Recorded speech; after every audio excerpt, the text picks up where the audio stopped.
একটি ছোট গ্রামের মেয়ে ছিল, নাম তার সুমাইয়া। খুব সাধারণ পরিবারে তার জন্ম। টিনের ছোট ঘর, সীমিত আয়, কিন্তু অন্তরে ছিল গভীর ঈমান। ভোর হলে সে সবার আগে জেগে উঠত। ফাজারের নামাজ আদায় করে নীরবে কোরআন তিলাওয়াত করত। তার দিনের শুরু হতো আল্লাহর স্মরণ দিয়ে। হঠাৎ একদিন তার বাবা গুরুতর অসুস্থ হয়ে পড়লেন। সংসারের দায়িত্ব প্রায় পুরোটা তার কাঁধে এসে পড়ল। ছোট ভাইবোনদের দেখাশোনা, রান্নাবান্না, পড়াশোনা সবকিছু একসাথে সামলাতে লাগল সে। কষ্ট ছিল, ক্লান্তি ছিল, কিন্তু তার মুখে কখনো অভিযোগ শোনা যায়নি। দিনের পর দিন সে ধৈর্য ধরে চেষ্টা করে গেছে।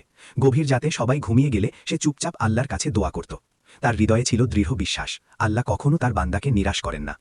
তার এই ধৈর্য, নম্রতা আর চরিত্র দেখে গ্রামের একজন শিক্ষক তার পড়াশোনার দায়িত্ব নেন। ধীরে ধীরে সুমাইয়া শিক্ষায় এগিয়ে যায়। বছরের পর বছর পরিশ্রমের ফল আসে।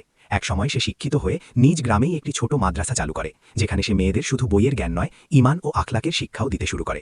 তার জীবন প্রমাণ করে দেয়, কষ্ট কখনো আল্লাহর অবহেলা নয়, বরং কষ্টই মানুষের ঈমানকে শক্ত করে এবং তাকে আল্লাহর আরও কাছে নিয়ে যায়।